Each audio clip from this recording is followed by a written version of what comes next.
good afternoon, everyone. It looks like we have a couple people who are joining us still, so I'll stall for a little bit here. If you're joining us today, hopefully you're looking to learn about a video tool called Edpuzzle. We're going to talk a little bit more about what it is later and why you might want to consider using it, but just in short, it allows you to take any video that already exists out there. So it could be something on YouTube, it could be something that you may have recorded yourself, and then take that video and embed questions throughout so you can check for student understanding. It's a super awesome tool.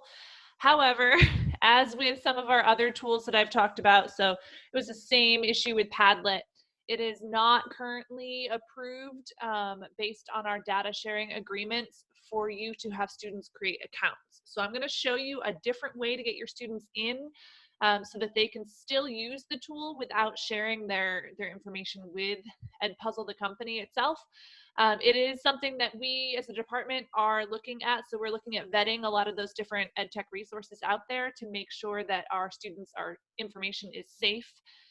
So I am hopeful that at some point Edpuzzle has that data sharing agreement with us so that we can use all of the bells and whistles of Edpuzzle. But like I said, with all of that in mind, I am going to show you how the tool works, and I'll show you how you can get your kids using it without having official accounts. So I'm looking at our list. We don't need to go over our Zoom tools, so skipping right forward into our agenda today. Like I said, we're going to talk a little bit more about Edpuzzle, why you might consider using it, and then we're going to jump into how do I log in, how do I find some videos for my students to watch or create them, how do I then add those questions, and then that big piece is how do my students then access it. And then in step 3, we'll look at after the fact, my students have now watched the videos, how do I go in and see their responses and kind of look at that data. So 3 different parts today. With that said, we already essentially covered number 1. So if you missed it, I talked about how Edpuzzle is a tool that allows you to take video and embed formative assessment throughout. So you can add questions throughout the video that they have to stop and answer. Why should you use it? A lot of times we will assign our students video and we have no idea whether they grasp the concept or not. And especially in our current day and age when our students are not in the classroom with us, we can't sit there and pause the video and have that discussion with them in person unless you're doing it through a Google Meet. So this is kind of another way around that to check for understanding of all of your students. This way you can hear all of their voices and see that throughout. So with that said, we're going to get started by logging into Edpuzzle. So to get to Edpuzzle, the URL is really easy. It's just edpuzzle.com. And that's now in our chat.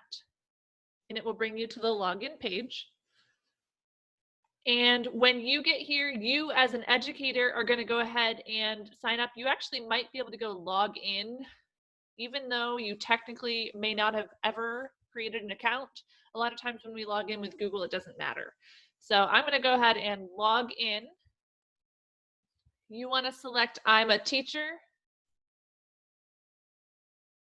And then when you get to this login screen, instead of entering your email and password, you can always just sign in with your Google account.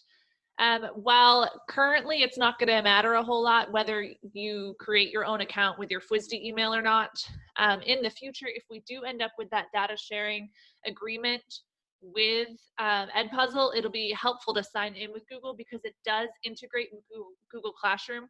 We just can't use that feature right now. So in the future, that might be helpful. You may want to go ahead and sign in with Google now. So I'll repeat the sign-in steps real quick. On our login screen, go to login,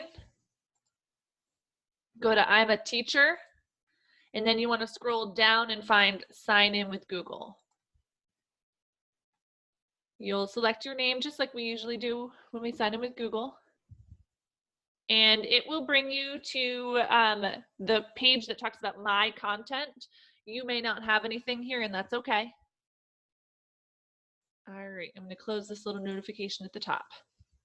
Okay, so the cool thing about Edpuzzle is that they already have all these pre-created videos with questions embedded.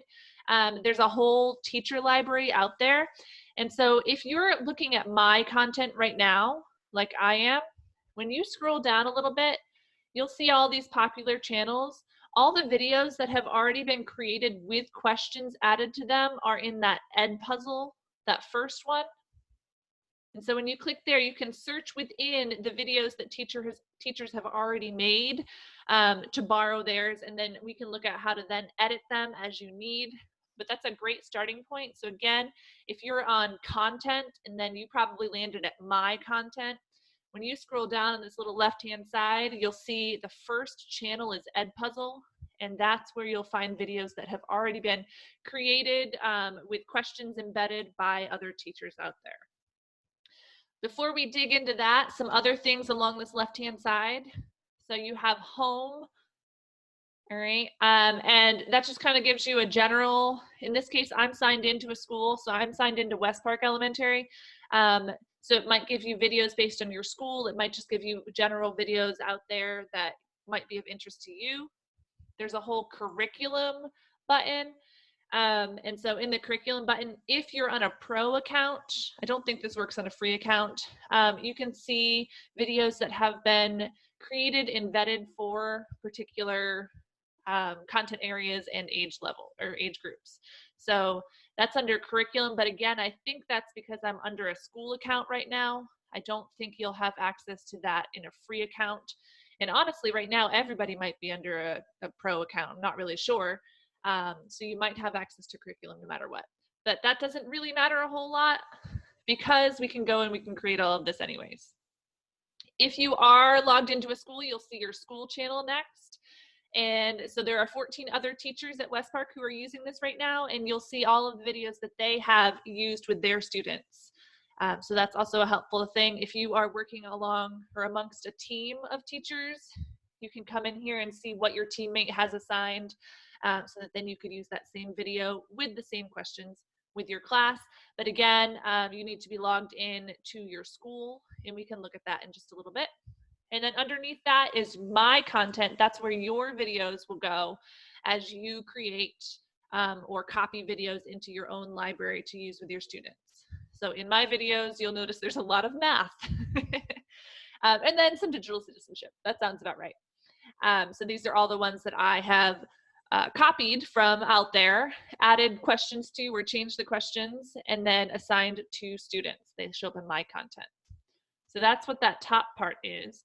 And then underneath that in popular channels, that's all the different places where you could potentially find videos. So notice that Edpuzzle we talked about, those are the ones that other educators have already added questions to or used with students. Underneath that, I can search YouTube, I can search Khan Academy, National Geographic, TED Talks, all of these different options for videos. So lots of different places you could pull them in from. And then also note that you can pull in your own video as well. So if you have recorded something using like Screencastify, for example, you could pull in that video and embed questions. So yes, we will look at an example video, I promise. So you can see what that looks like. So I'm going to go ahead and I'm going to pull a video from Edpuzzle. So I'm going to go to popular channels here. And first off, as I'm looking through the videos that other teachers have used, I know immediately at first glance whether there are questions or not and how many. So my first one about the African dung beetle, there are no questions. You'll notice that it tells me that the video is 2 minutes and 51 seconds long. I can see the name of the video and then the educator who used this video with her class. The next video, though, is about series and parallel circuits. I notice that it's 10 minutes long and there are 14 questions. So I can see just at a glance how many questions there are. So if I'm looking for something with pre-made questions, I'm going to skip over the ones that don't have them. I can go ahead and I can search within here. So let's say I might talk about adaptations in science. So let's see. Okay, so I like the Crash Course Kid videos a lot, so I'm going to choose this one, although there are no questions. So let me, adaptations crash course. Let me narrow that search a little bit. Let's see if I can find one that does. Okay, this is actually a crash course video. It just doesn't look like it. That has 4 questions. So let's look at this one. I'm going to click on this video. All right, and this is what the teacher view looks like. So first off, the video is over here on the left-hand side. At the bottom, I have my controls, and then I can preview those questions. I'll see where they exist in the video. So I can see that there's a question kind of I would say what, an eighth of the way through, a tenth of the way maybe, another one, and then I can see how many there are and where they are. I can also click on those questions, and it will pull up the question itself so I can preview it. Okay, and I want to get out of this. I'm going to use the back button. Oh, that was a bad idea. Getting back in. Okay. And then underneath it, if I decide I don't like the questions that this teacher used, but I like the video, I can come down and see here are all these other teachers who use the same video. And I noticed that like Stephanie Bauer, for example, has 6 questions in her video. So maybe I want to explore her questions. So I could go in that way. I can also see videos that are similar underneath that. So if the video itself is not quite what I want, I could come down and see some other ones that teachers have used. So some different options on the left-hand side. On the right-hand side, in my little drop down here, I have, again, those questions. I can see just a preview of what kind of question they are and where they are in the video. So that just tells me just a snapshot of what I'm about to see. And then underneath that, this is the important part. This is where I can come in, I can edit this video, I can copy this video, I can assign it as is, or I can share it with another educator. Okay, so right now I want to go ahead and I'm going to edit this video. Okay, and it's going to bring up, oh, actually this is different looking, so this is exciting. This is different than the last time I edited a video. So all of our EdTech websites are constantly updating. Edpuzzle is definitely one of them. So coming in here, first off, you'll notice that the first thing I can do is I can trim my video. So if I decide that I don't want parts of my video, I can cut it. And cutting it's really easy. All I need to do is drag from the ends. Okay, so dragging from either end, I can cut those videos that way. The second thing I can do is I can add voiceover. So I could decide I don't like the audio of this entire video, and so I'm going to talk over the whole thing. So that's great if you have a video that doesn't already have audio, or if you find something that's great, the images are great, but the actual talking's not, you can get rid of the voice and add your own. And then my favorite one, the most important one, we have our questions. All right, so when I click on questions, I have 3 different options. The first one is that multiple choice, and that's what they've used in the 4 questions that are in this video right now. I can add an open-ended question. So that's a short answer kind of response. Just a quick note, your open-ended questions will not auto-grade. You have to grade them. However, multiple choice questions will auto-grade. So that's a helpful thing. And then as you're going, if you want to add a note to clarify something, you can do that as well. And that note can come in written form, or you can add an audio note, or possibly both. To share extra information with your students. So for example, a lot of times in the math videos, I find they talk about reducing fractions, and that's not a term that I'm comfortable with. I don't like the term reducing, and I prefer to use things like simplifying. And so if it talks about reducing, I'll add a note there saying, we call this simplifying in our class. That way it's just a little extra information for them to help them make that connection. All right, and we'll add questions in just a second, but the first thing I want to do is look at the questions that have already been created. So I'm going to do so over on my left-hand side. I notice that there's a question at 31 seconds. I'm going to click on where it says multiple choice question, and it's going to skip ahead to that part of the video and show me the question. Notice that I can see the correct answer, and it's indicated by that green arrow. And if I like this as is, awesome, I could continue. If I want to edit it, I'll use the pencil underneath.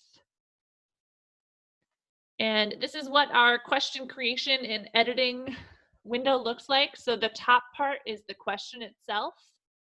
And again, I could add in, or I could change that text formatting a little bit, and I could add in links and pictures here. So you have all of those features. And then underneath it, I see each of the answer options, and then the place that I tell it where it's right or wrong. So right now I have 3 options. I could get rid of an option by clicking on this X to get rid of it. And now I'm down to 2 options. I can change the correct answer by clicking on the check mark or on the X. Now, do note that you can have multiple correct answers here. So I could have multiple check marks here. So you want to be careful. If you, just because I check this off doesn't mean it's going to mark that one incorrect. And then I can also add other answer choices. And when I click on add another answer choice, it pulls back up that text space. So I can go in and I can add whatever answer choice I want.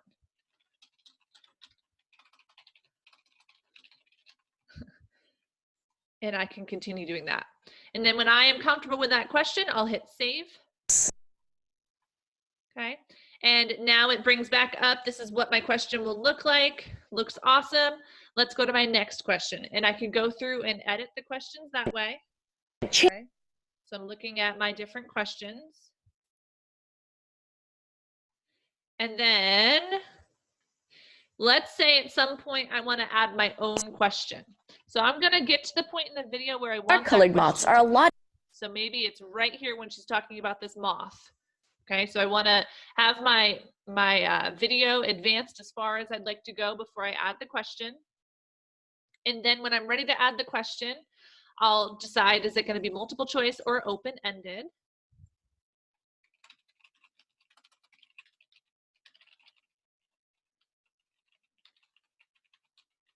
What adaptation this moth has. Okay, and that is a short answer question. It's not going to auto grade. I will have to manually do that. When I have the question the way I want it, I'll hit save. Not easy. Okay, and then now that question has officially been added, you'll notice that it's now in my left-hand menu at on the side here.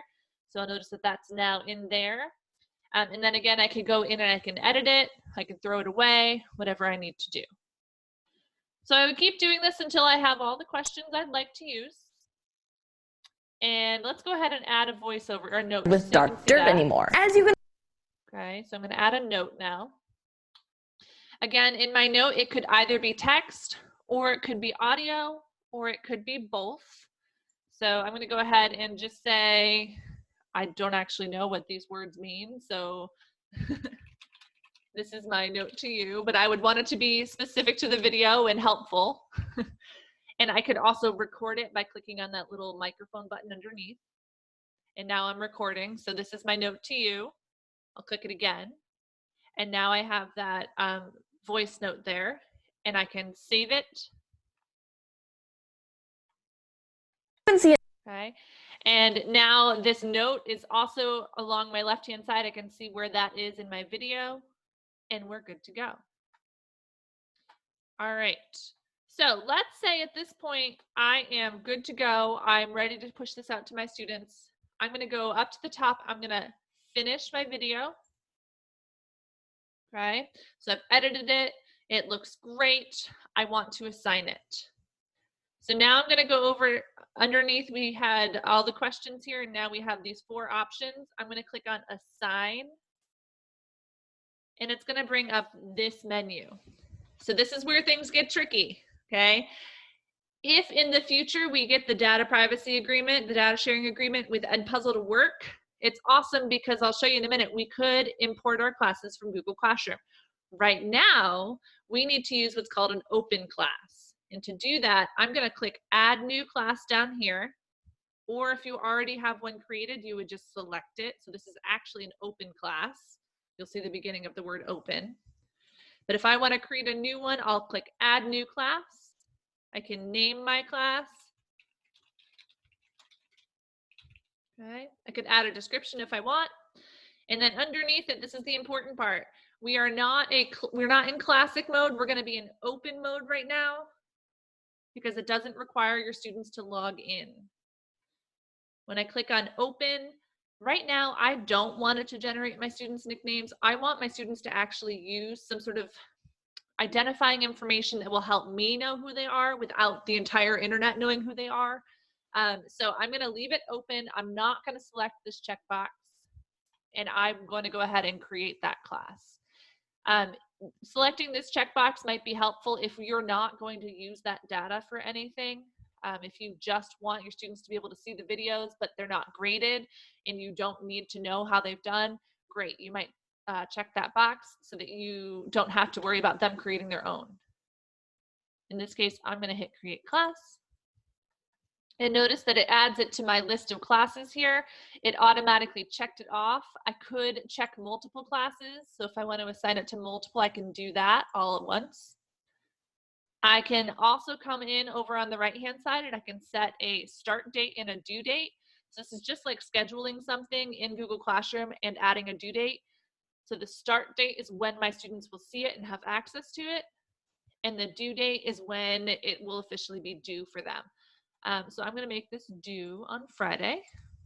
Oops, due on Friday. I always do this. Make sure you scroll down to the bottom of your calendars and click on save. Otherwise, it won't save your due date. And then I typically will leave this one on where it says prevent skipping. I don't want my students skipping ahead in the video and just answering the questions. I want to make sure they've actually watched it.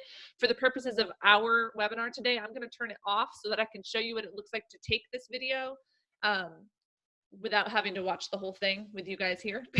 So I'm going to turn that off. And then also note that because this is an open class, we're not able to post on Google Classroom because it's not actually associated with a Google Classroom. But in the future, hopefully that will be an option for Fort Worth ISD to post it to Google Classroom there. All right, so I have all of the things set up and ready to go. I'm going to click on Assign. And now that has officially been pushed out to my open class.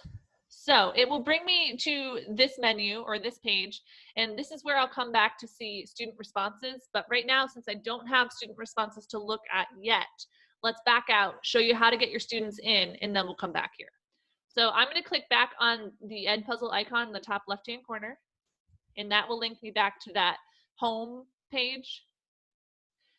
And then we have spent all of our time so far in content, and that's one of the tabs at the top. But notice that we have two other tabs. We have Gradebook and we have My Classes. This time, let's go over to My Classes. Okay. And then all of your Edpuzzle classes will show up on this left-hand side. So I have my two open classes at the bottom here. So this is the one that I just assigned that to, Ms. Cheatham's, whatever it's called, test class. There it is. Okay. And so when I select that class in my left-hand side, it will show me here are the videos that have been assigned. And then in the top right-hand corner, I have some options. So in class options, I can come in and I can change the name of it, the description of it. I can generate a new class code if I don't like that one. I can lock my classroom so no extra students can join in, and I can turn back on that feature to generate student nicknames for me. This is also where I come to then delete my class if I don't want it anymore. So that's all in class options. But where I want to be, I want to invite some students, so I'm going to go to invite students here, and then it gives me a link, and then it also gives me an open class code.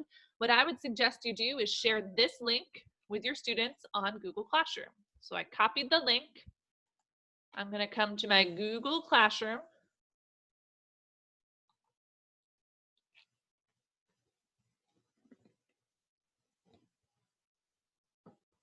All right. I am going to go to, I think this one. Perfect. And I would come in and I would create a new assignment in my classwork tab. And I might call it Adaptations Edpuzzle Video. In my instructions, click the link to access the video. Make sure you use your first name as your nickname, or in your class, you may need to say something like first name, last initial if you have multiple students who have the same first name. Okay. And then I might say, watch the video and answer the questions.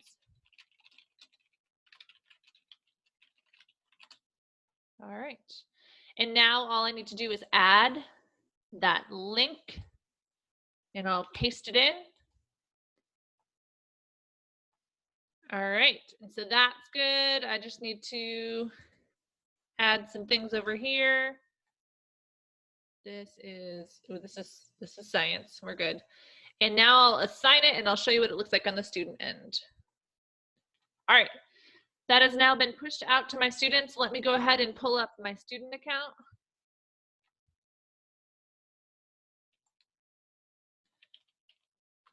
Okay, and he is going to his Google Classroom and to his classwork. And this is not the correct class. Let me find the other one. I have two that are named the same thing. It's not very helpful. There we go. Okay. And under his classwork in science, you'll notice that that assignment pops up here. So we can click on that. He'll see the directions and then the link underneath. All right. And when he clicks on that link, this is where he ends up, right? It says that he is joining my test class. And it asks for his nickname. So this is where I suggest you have them either use their first name, or if you have like class numbers, something like that, some sort of way for you to know who it is without sharing too much private information. And then we'll click join class. And now that he's in that class, he can see here is a video that's been assigned to him, and he can open that video by clicking here. Now, a quick note, if you forget to put a due date, like I used to do a lot, they won't see any videos on this home screen because it's not a due assignment. They have to know that they have to go to no due date to see it. So you do want to try to remember to put due dates on those videos so that they do pop up on that first screen that they see. So here's the video. All he needs to do is click on it. Okay. It will pull it up very similarly to what we saw before, but notice that he cannot toggle between the questions right now. Okay, so all he needs to do is click play. Okay, so it's officially playing the video. Now remember, I left on the ability for him to skip on purpose, so we don't have to sit here and watch the whole thing. But typically I wouldn't, so they won't be able to navigate within the video just by clicking and dragging or selecting the questions. They won't be able to skip ahead. They'll have to wait until that point in the video to see the question. So for our purposes though, we're gonna pretend like we're already here, and I'm gonna click on the question, and now it's gonna pull it up for me. So this is what it looks like. They see the video paused on the left-hand side, they see the question on the right-hand side, and then to answer it, all they have to do is click. Okay. And then again, keep in mind that these work as multi-select questions. So if they want to only put one answer, they need to make sure they only click one answer. And then when they have finished this question, they feel confident, they can submit it. Note that they can also skip it and come back to it later. Or if they're not sure based on what they watched and they want to rewatch that section of video, they can click on rewatch. So we'll look at that on the next question, but just know that they have that option. So I'll submit. And it will let me, first off, because it is a multiple choice question that auto grades, it will give me immediate feedback. You'll notice that we won't see that when we do that short answer, but that's really helpful for them to see. And then they can continue. All right, so they can continue to watch the video in this view. A couple of other buttons here. They have their back button, their rewind button, and it will go back to the last section of video.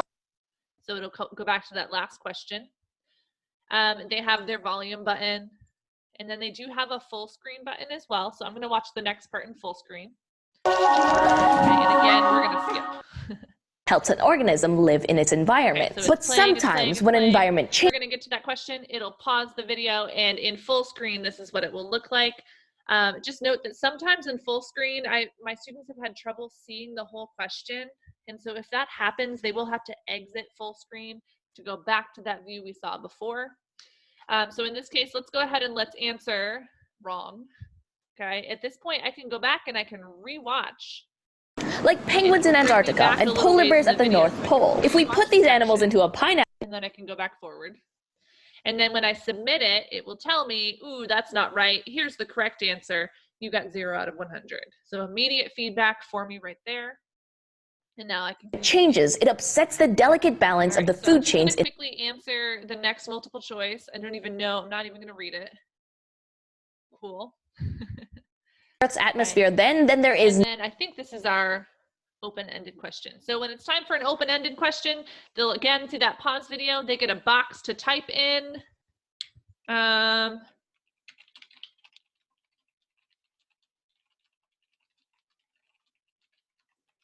environment. Got it. And then they can submit that. And again, it's not going to tell me whether it's right or wrong. Instead, it just tells me that it's to be graded. So I will have to go back in and grade that. A lot easier to see when they're resting on. Skipping forward again.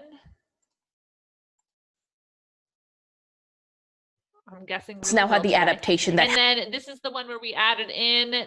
This is my note. And now I'm recording. So this is my note. And they can listen to my audio note as well. Note to you. Apparently it's going to make them listen to the whole thing. There we go. And now that we're done, we can see in this diagram, the number of light-colored moths is on the rise. And it does prompt them to need to watch the whole video segment to turn in the assignment. So I'm just going to let it keep on playing all living things on mute until it's all done. And so now I'm going to move my student view out of the way. Okay, and we'll come back to that in a little bit. Now we're back on my teacher view. And let's go ahead. I'm going to refresh this so we can see this student's progress. So the first thing we'll notice, again, I'm in my classes. So if you want to see student progress and you're starting out here on that home screen, you'll click on my classes. You'll select the class you want to look at. And notice that there are little red dots next to the names of those classes. Those little red dots tell me that there is something in there that is new that I need to see. So whether it be something I need to grade or just a new submission, that little dot is indicating that. And then when I open it up, I'll see my video here, and I'll also see again a little cue that I have one new answer. I see that cue also up by due assignment. So 3 different places that I can go to know that that class requires my attention. And then I'll also see that I have 0 out of 1 turned in. This video has not finished yet, apparently. Okay, I think it just finished, so I might need to refresh. Let's see. Oh, it's still saying 0.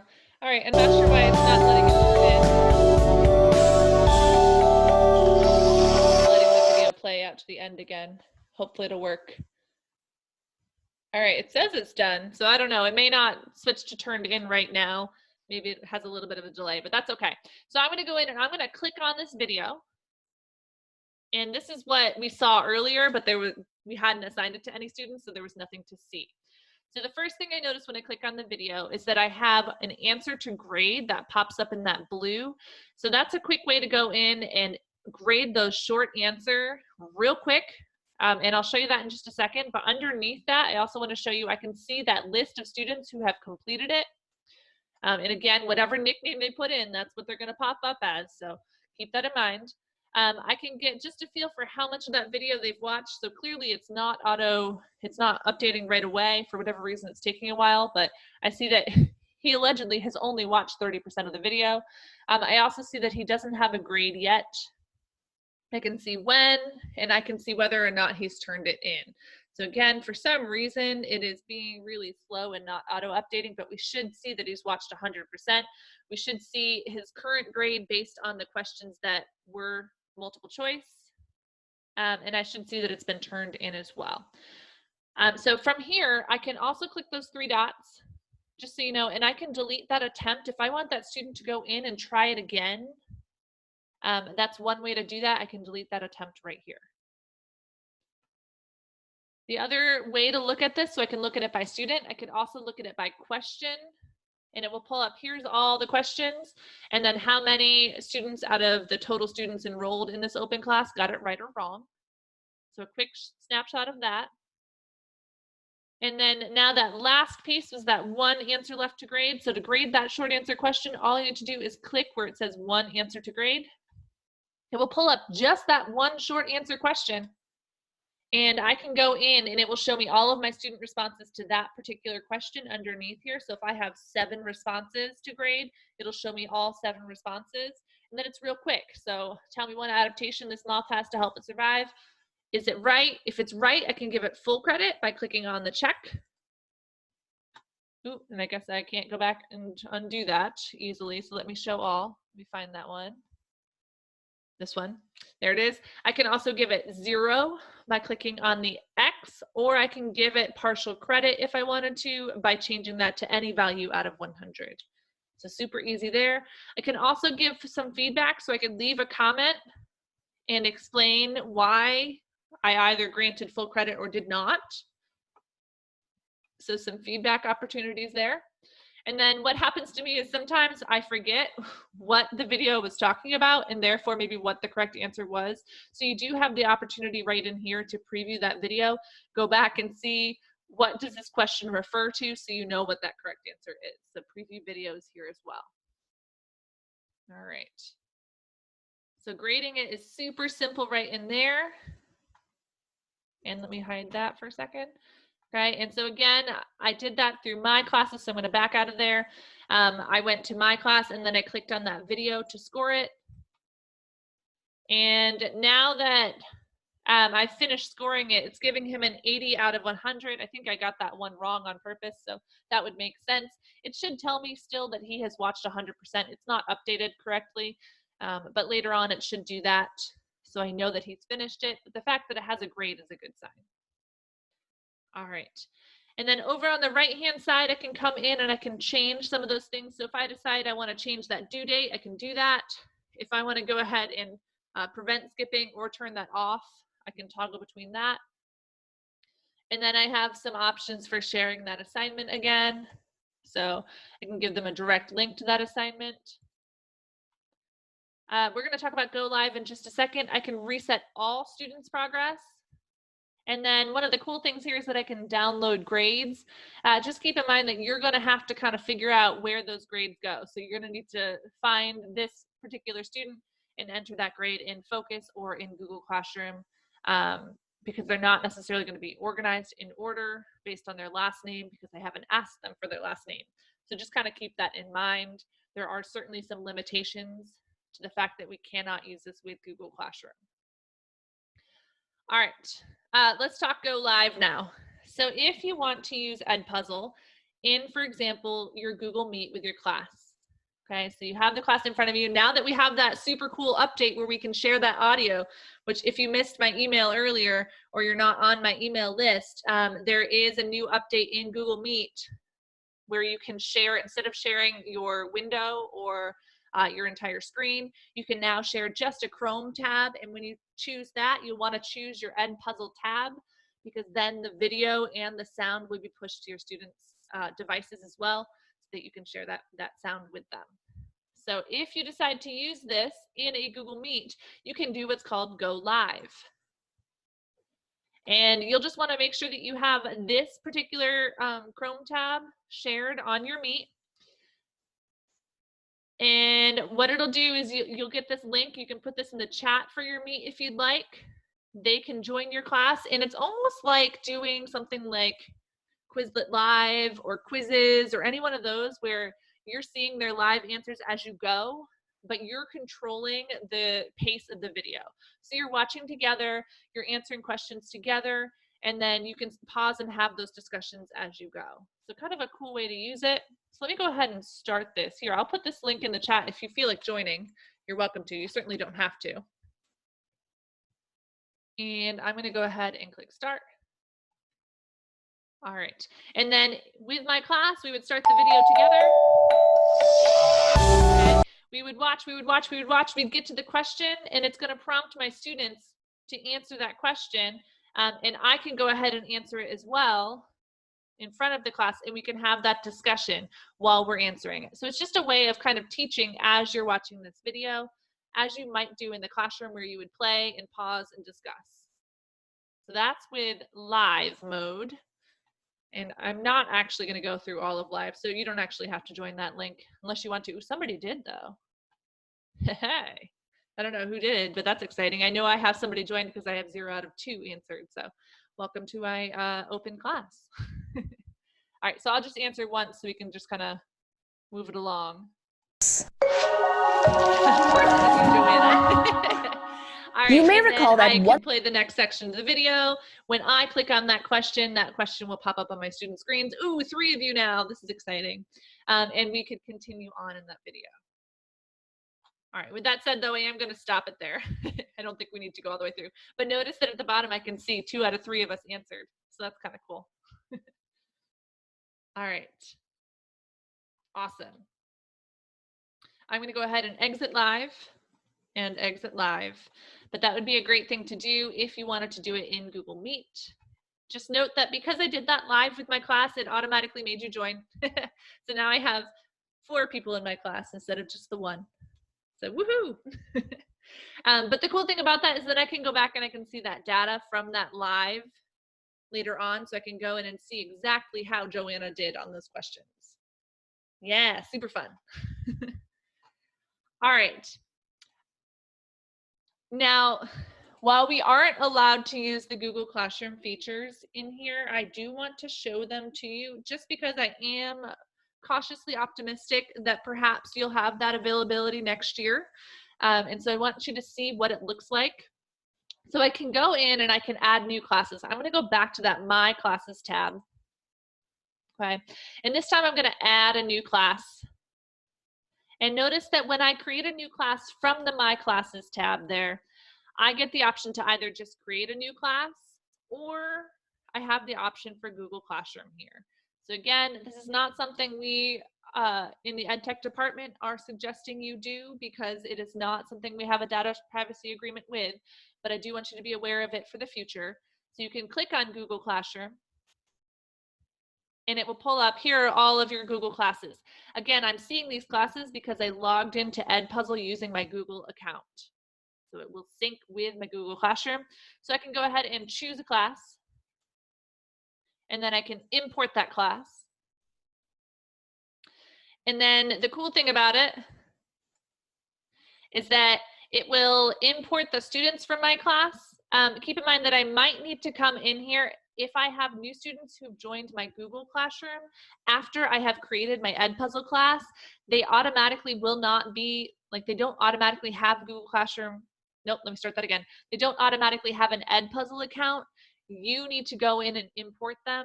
So each time you have a new student join your Google Classroom, you'll need to come to Edpuzzle and import them. So just kind of a quick note, I've had some teachers run into this issue. If you don't see your students here or they tell you, I can't get into the Edpuzzle, it's telling me I don't have an account, you need to come into My Classes, find that class, and import your students. Okay. But now that I have this class in Google Classroom, I can come in and I can assign them content. So I'm going to do the same video. I don't want to copy it. I'm going to select the video, I guess. There we go. I'm going to assign it, and I'll choose, I think it was this one. Notice that it has the little Google Classroom symbol next to it. And because I imported this class from Google Classroom, I now have the option to post it to Google Classroom immediately from my window right here. So that's really simple and easy for me to do. And then when I click on assign, it's thinking, okay, it has posted that to my Google Classroom. So let's see what that looks like from my Google Classroom side.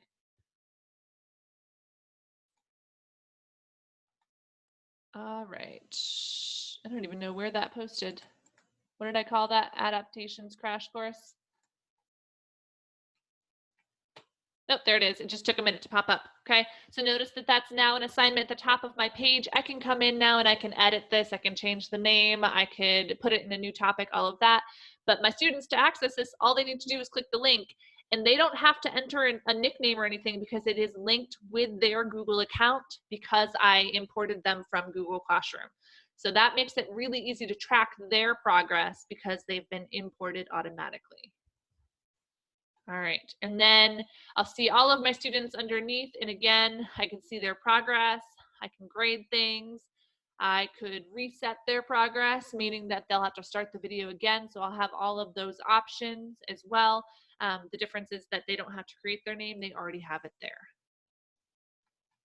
All right. I think I got all of those big things. We haven't talked about uploading your own videos yet, so let's kind of address that real quick, and then I'll open it up to questions from there. So I'm going to go back over. I went to content, so I just clicked real fast. So I went to content, and then I clicked down on my content. Let's say instead of finding a video that already exists out there on YouTube, let's say you've recorded something and you want to embed questions in that. You can do that by going to my content and then add content. And notice that you have some different options. So in this case, you would upload a video that you've already recorded. Note that you can also record within Edpuzzle. And I don't know where that just went. That didn't go where I wanted it to. Okay.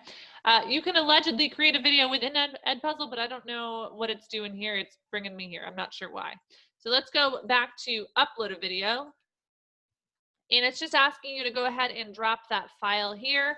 So if you have one saved to your computer somewhere, all right, well, this is a video I created, so I'll put that one in.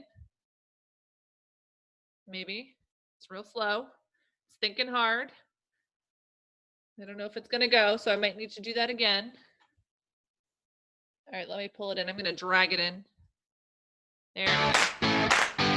Okay, so no, that didn't work either. That did not open the video. Well, now it's being a little finicky. It might be too big. That might be why. Okay, let me see if I can find another one. I know I have a bunch in my downloads. Woo, yes I do. Well, it may not, oh, there it is. It's uploading. It's just thinking. I didn't scroll down. That's my original video, the first one that I tried to add. So it's still thinking about that. But once I've added this video, I can add those questions, those comments, those notes, just like I did on the video we were looking at from Crash Course Kids. So all of that will work the same way. I'm just working with a video that I have done. Yes, Joanna, there is a limit. So your videos can't be more than 1 gigabyte, which this particular video, let's see if I can get information about it. Oh, it's hidden behind all the things. This video is 66.8 megabytes. So it does fit underneath. And this is a 3-minute video, if that helps. All right. Of course, it's going to take forever to prepare. So we may or may not be able to see this. But I think you get the point. You could add your own videos. You could add your own questions and then assign those out to students as well. So again, that's taking forever. I don't think we're going to be able to sit here and wait for that to happen.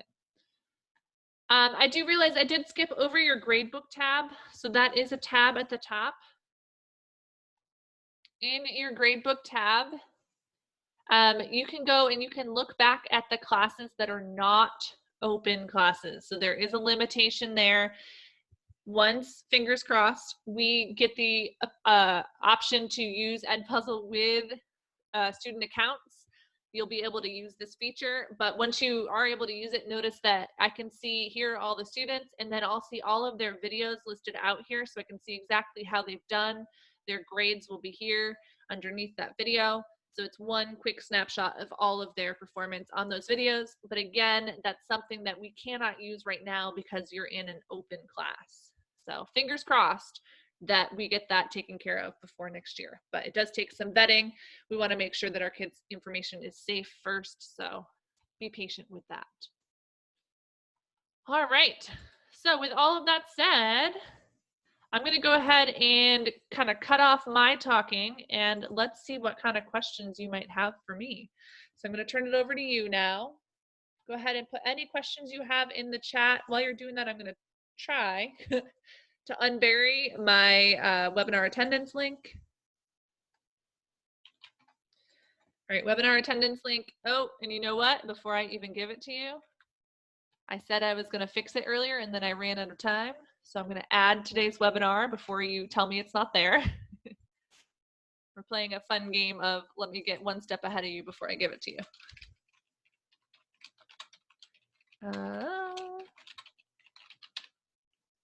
Now it's there. So I'm going to give you that webinar attendance link. You can go ahead and complete that. And then if you have further questions, feel free to stay on and ask them. Otherwise, you are welcome to go about your day. Tomorrow morning is a repeat of our Intro to Padlet session. And then we're going to be talking about Flipgrid Part 2 tomorrow afternoon, where we'll look at some of the features we didn't have time to talk about in Part 1. Pretty excited to talk about things like mixtapes, flip hunts, some different ideas for some pen pals, and then some of the features that we just didn't get a chance to look at. So that's Flipgrid Part 2 coming tomorrow afternoon. All right, then I'm going to turn it over, like I said, to you for questions. Otherwise, have a great rest of your day.